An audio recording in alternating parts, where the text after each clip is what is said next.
En el estudio pasado nos quedamos en la definición del texto y la función del texto. Ahora lo que vamos a hacer es de que vamos a hablar de sus ventajas, la elección y la interpretación del texto.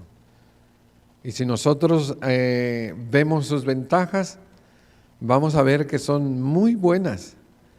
Y si elegimos bien nuestro texto y lo interpretamos, entonces nosotros podemos tener un texto bíblico.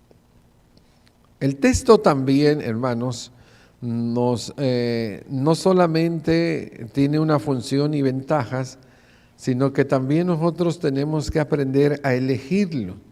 Tenemos textos que en sí solos son muy simples y fáciles de entender, de analizar y de predicar, pero hay algunos que no son tan simples, son más difíciles.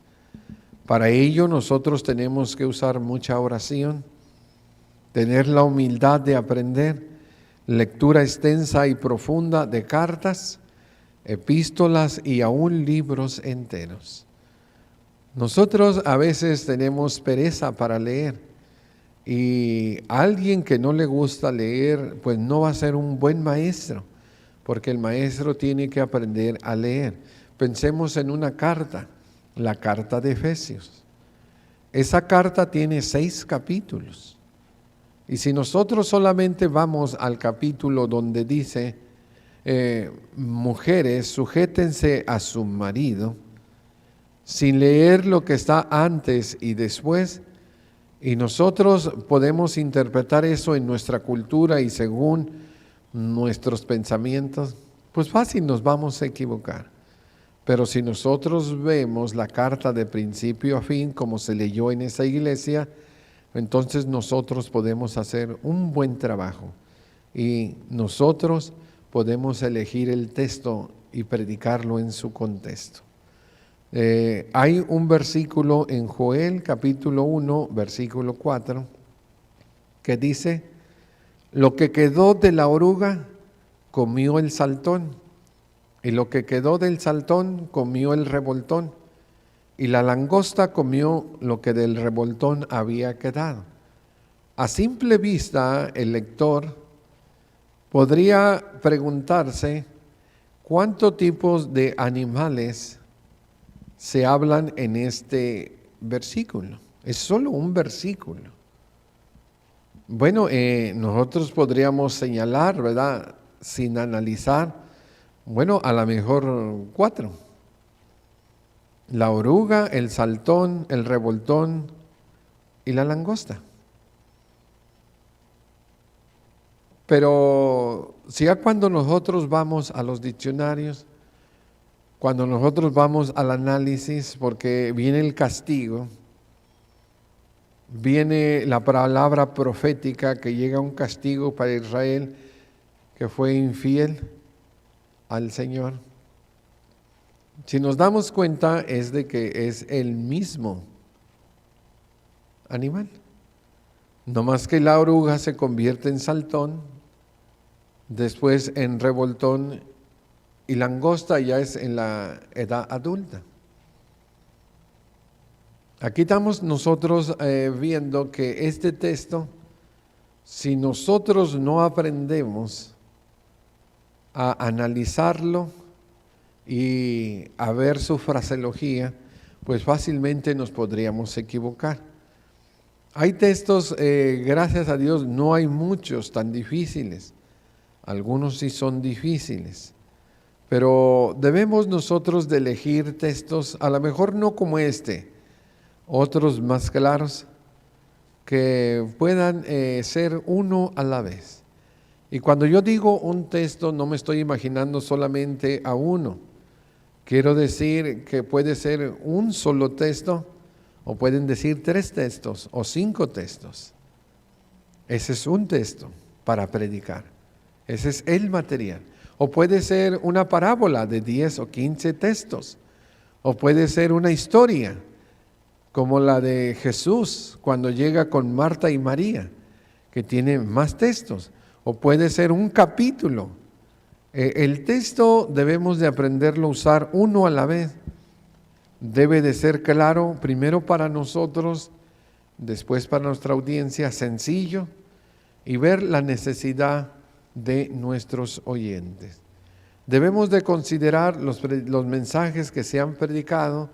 Si usted va a dar clase a los jóvenes, clase a los niños, clase a las maestras o clase a las mujeres, a una congregación pequeña o grande, debe, si usted ya está dando clases cada 8 días, bueno, usted debe de ir viendo qué mensajes ya ha predicado, debe de considerar sus limitaciones y debe de usted entender que hay mensajes que usted no va a poder predicar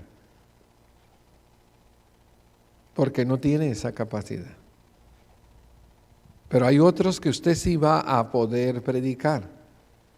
Mensajes sencillos, simples, el Evangelio, las cualidades del Espíritu Santo, los dones del Espíritu, sus frutos.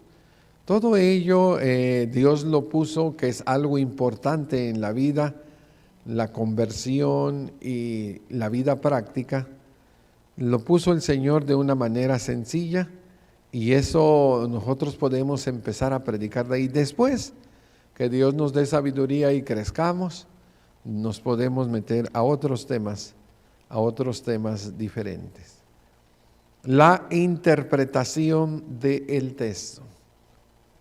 ¿Cómo vamos a interpretar el texto? Bueno, en nuestro tiempo tenemos mucha teología traspasada, donde se paran los hermanos a predicar y dicen el hermano dijo, ¿verdad? Y a veces lo que el hermano dijo no es lo que dijo Dios. Tenemos que aprender a interpretar la palabra de Dios de una manera concienzuda, o sea, de una manera que nosotros estemos conscientes de que vamos a hablar la palabra del Señor.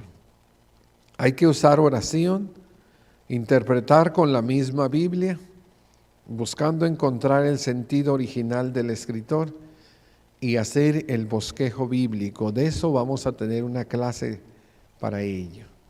Hoy solamente queremos decir que hay 2 bosquejos. Hay uno que es el bosquejo bíblico, donde se hace el análisis del texto, las ideas mayores, menores, los ejemplos que ponen los escritores sagrados, y el bosquejo homilético, que ya es cuando nosotros lo vamos a predicar. Estudiar sus contextos, que podríamos decir que tenemos el contexto literario, analizar las palabras, los significados, especialmente si no conocemos esa palabra, tenemos que ir al diccionario para saber lo que significa. Diccionarios que puedan ayudarnos, diccionarios bíblicos. Tenemos una brecha histórica hace 2000 años que se nos dio el último libro de la Biblia, el Apocalipsis. Son muchos años.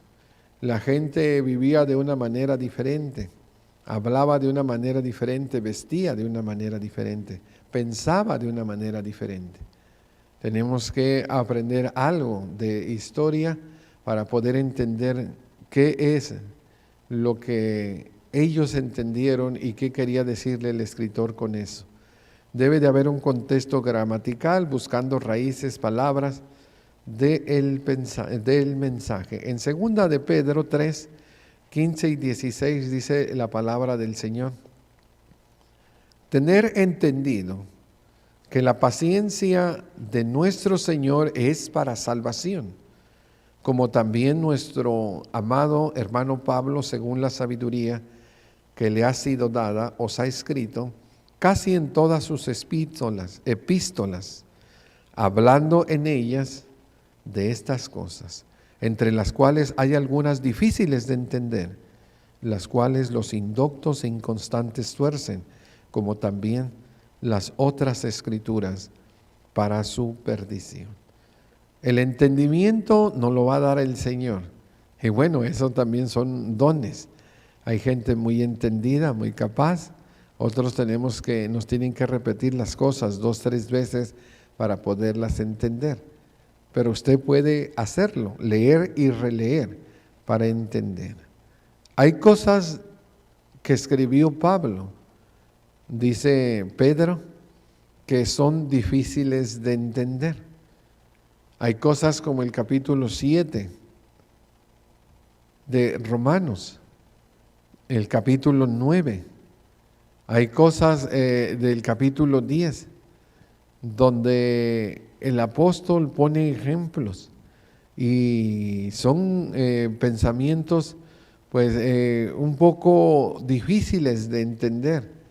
Cuando habla del olivo real y el silvestre, cuando habla de Israel y los gentiles, e interpreta muchos textos del Antiguo Testamento.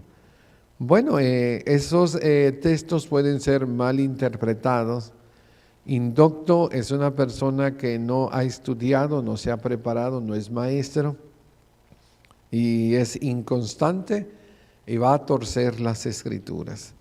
Esperemos que nosotros, que somos maestros, no caigamos en esos errores y que nosotros, a través de la oración, la humildad, la lectura extensa y profunda, podamos entender la palabra de Dios en sus contextos. Consultar libros académicos en varias versiones de la Biblia nos podrían ayudar para hacer nuestra fiel interpretación. Recuerda que el texto en latín es textus y es tejido. Y denota la trama del discurso, de qué está hablando, dónde va el hilo. Tenemos que seguir la idea. A veces termina un pensamiento y sigue otro. Hay palabras de transición, textos de transición. Tenemos que seguir el tejido. Tenemos también que ver que la función del texto es para que tenemos el material, tenemos la guía, de ahí vamos a sacar la exposición, los ejemplos, y de ahí vamos nosotros a traer nuestros sermones. Las ventajas de tener un texto, si se elige bien, pues tendremos la autoridad, tendremos la atención y tendremos nuestra guía para no divagar. Si nosotros lo elegimos bien, pues eso será algo que nos va a ayudar para nosotros poder mostrarle a esos niños, a esos jóvenes o a esos audiencia o mi amigo, mi compañero, cuando estemos estudiando uno a uno la palabra del Señor. Gracias por su atención.